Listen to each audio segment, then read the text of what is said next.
Preste atenção. Veja que o próprio Deus disse, lá em Gênesis, retrata isso. Deus disse: façamos o homem à nossa imagem e semelhança. Então, essa colocação de Deus mostra no que nós temos que nos tornar ao longo da nossa vida. A imagem e a semelhança de quem? A imagem diz respeito ao que está fora. Nós somos a imagem de Deus. E a semelhança diz respeito ao que está onde? Aonde? Dentro de nós. A semelhança, as características, o caráter de Deus. Pois bem, quando nós nascemos, como diz a Bíblia, nascemos alma vivente. E muitas vezes nascemos sem o conhecimento da palavra de Deus. Nós não temos conhecimento da verdade. Cada pessoa nasce num lar, muitos de idolatria, de feitiçaria, como foi o meu caso, um lar envolvido por violência, traição, mentira, cobiça, ódio. Então, eu vou ser a semelhança daquilo que eu estou vendo, que eu estou bebendo, que eu estou recebendo do meu pai, da minha mãe, dos meus amigos, dos meus vizinhos, dos meus colegas de trabalho, dos que me rodeiam. Então eu vou absorver aquele espírito de ódio, de mágoa, de malícia, de mentira, de roubo, de cobiça, de vaidade, de engano, e eu vou me moldando à semelhança do próprio diabo, do próprio inferno. Claro que Satanás, ele não vem, como aí é pintado, né, nos filmes, com chifre, com rabo. Ele vem escondido, através do brilho do mundo. É o brilho desse mundo, é o sexo, é o dinheiro, é a vaidade, é o engano, é a autossatisfação. Então, o diabo, ele vai escondendo o pecado atrás desse mundo, das coisas deste mundo. É o adultério, é uma paixão enganosa. Quantas pessoas que, iludidas por um sentimento, largaram sua família e arrumaram outras? Quantas pessoas que, iludidas pelo ódio, colocaram sua liberdade em jogo e estão presas atrás das grades porque não conteram sua raiva e foram lá e se vingaram? Quantas pessoas que, pela ganância, se meteram em negócios sombrios, desonestos, perderam tudo e estão presas, ou não?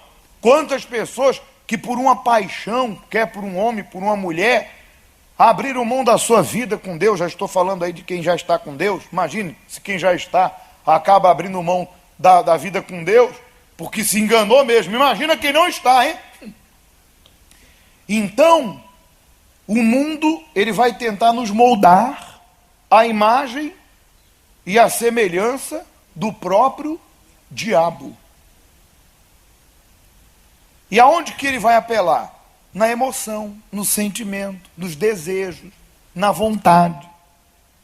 Cabe a mim, diariamente, fazer a minha escolha. Eu escolho Deus. Andar com quem? Com Deus. Como fez Noé, que andou com Deus. Mas nós nunca deixaremos de ser o quê? Tentados.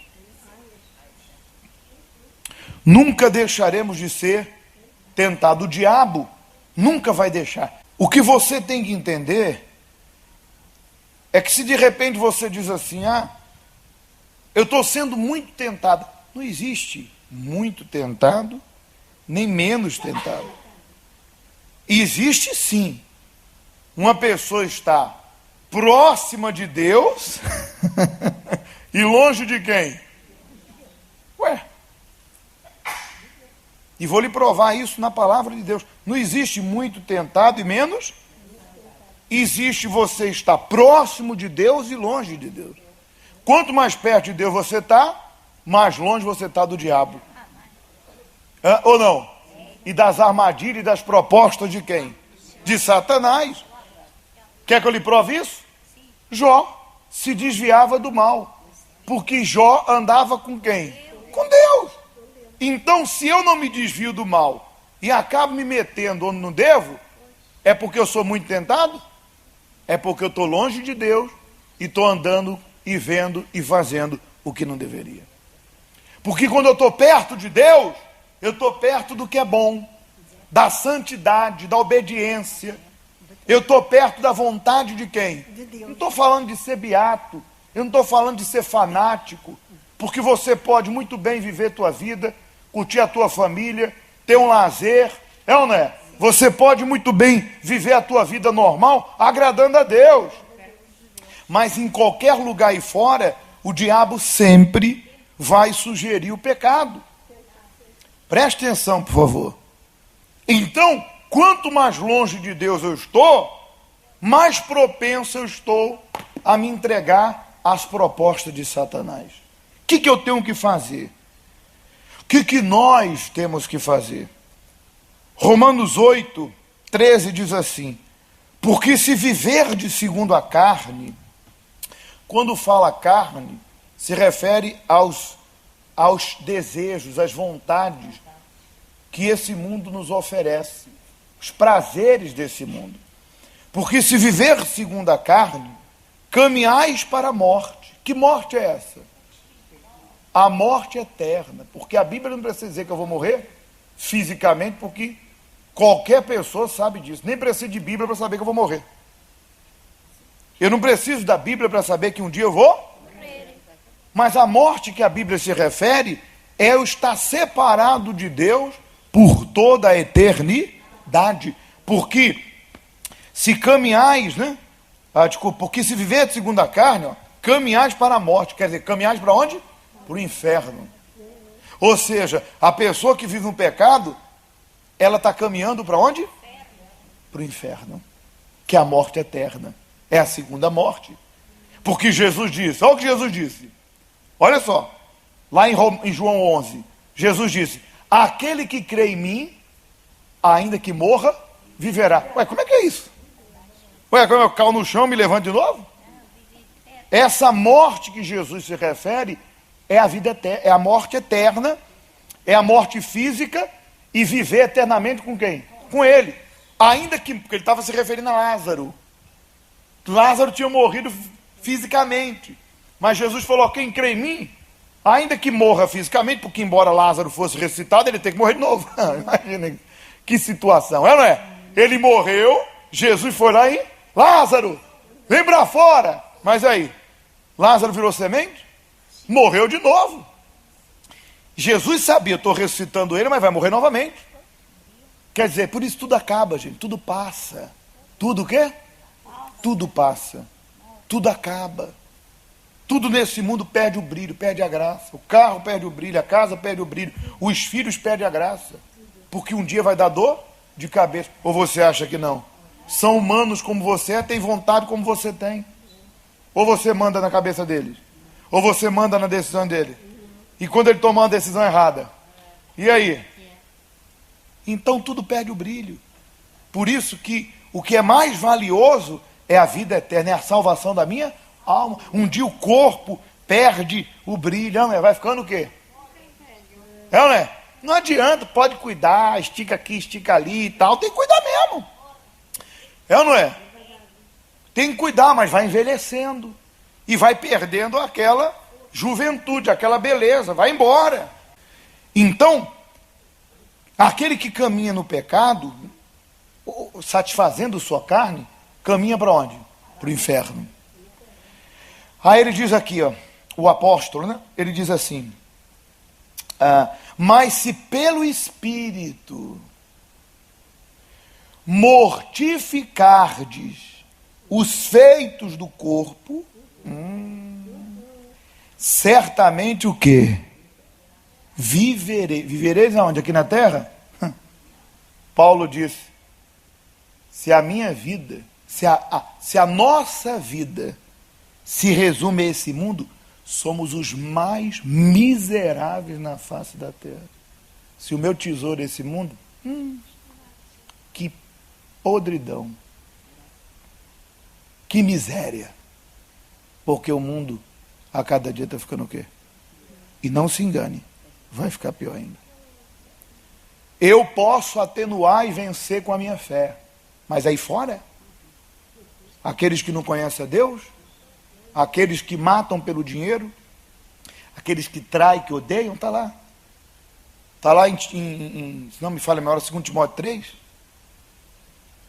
fala que nos últimos tempos sobrevirão o quê? Tempos difíceis. E aí vai dizendo, né? Porque os homens serão egoístas, os homens serão ingratos, arrogantes, desobedientes aos pais, irreverentes, caluniadores, nem tem isso aí, né? Serão blasfemadores, mais amigo dos prazeres que amigo de Deus. Vamos na igreja? Não tem um tempo. Vai ter uma festa ali, vai ter uma night ali, né? Aqui é o discoteca, né? Que em Portugal chama de discoteca? Olha, vamos lá. Tá marcado! É ou não é? Mais amigo dos prazeres que amigo... Vou ler a Bíblia. Estou sem tempo. Mas peraí, mandar uma mensagem aqui. É ou não é? A pessoa fica 1 hora no telefone, mas é capaz de ficar 10 minutos lendo a palavra de quem? Para receber. Mais amigo dos prazeres que amigo de quem? Tendo forma de piedade. Eu sou de Deus. Deus mora no meu coração. Parece um anjinho. Foge destes, diz a Bíblia. Cuidado com aqueles que parecem o quê? Eu tenho minha fé, Deus está comigo. Eu sei de mim. Mas a Bíblia diz que pelo fruto conhecereis o quê? A árvore. Está vendo? Se mortificardes, né? Aqui, ó. Se pelo Espírito mortificardes os feitos do corpo, certamente o quê? Espera aí. Se pelo Espírito mortificardes os feitos do corpo, mas como que eu posso, pelo Espírito de Deus, mortificar os feitos do corpo? Pode. A Bíblia diz que no princípio havia trevas, havia trevas sobre a terra, né?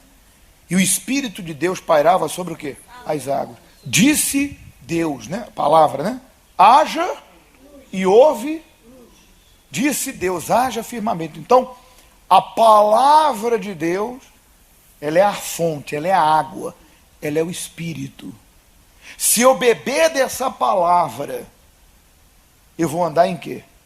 Em Espírito. Como? A Bíblia diz, aquele que anda em Espírito, não vive na carne. É a partir do momento que eu bebo dessa palavra e vivo em obediência, estou andando no Espírito. Estou andando no Espírito. E eu vou começar a ter experiências com quem? Com Deus. Claro, parece simples, mas não é. Também não é complicado. Eu vou ter que negar minha própria vontade, igual vimos ali naquele vídeo da alerta da salvação.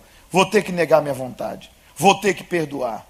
Vou ter que muitas vezes desagradar certas coisas e pessoas, porque o Espírito me pede. Andai em? O Espírito me pede. Amém? O Espírito me pede que eu não viva na mentira, que eu não ande com ela porque ela amar companhia. Um exemplo, tá, senhora? Nem lhe conheço, né? Só vejo a senhora aqui na igreja.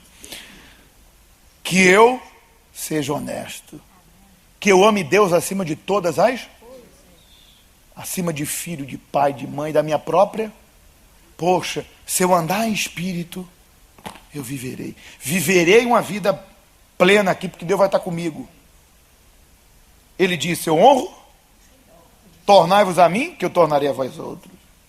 Deus vai estar comigo, no vale da sombra, me guiando. Vou viver uma vida aqui, embora com lutas, mas de paz, de alegria, porque Ele vai me dar o Espírito dele, e com o Espírito Santo vem o caráter de Deus, as qualidades de Deus. E quando eu morrer, eu vou viver a vida eterna. Por quê? Eu escolhi andar na carne ou no espírito, satisfazer o corpo ou a vontade de Deus. Mas isso é algo pessoal de cada um. Por isso que o marido não salva a esposa não salva quem? A Bíblia diz que naquele dia 2 estarão numa cama, uma vai ser tomada, outra vai ficar. Está vendo? Um vai, outro fica. Por quê? Porque não é porque meu marido, minha esposa, filho vem à igreja comigo, que eles estão o quê?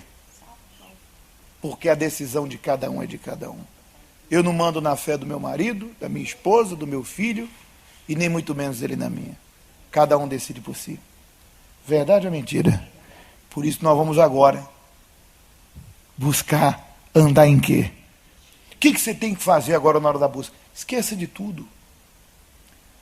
Escolha um lugarzinho aqui na frente. Se tiver alguém orando alto do teu lado, vai para um outro lugar mais tranquilo e ali derrama a tua vida. Fala de você. Confessa os seus, se arrependa. Fale daquilo que você tem feito, tem desagradado a Deus. Faça um voto com Deus. Domingo vai ter o batismo nas águas. Se batize. Aproveite esses 21 dias para consertar a tua vida com quem? Com Deus. Não perca essa chance. Pode ser o meu último jejum, Daniel, como pode ser o teu último jejum, Daniel. Ou não. Amém?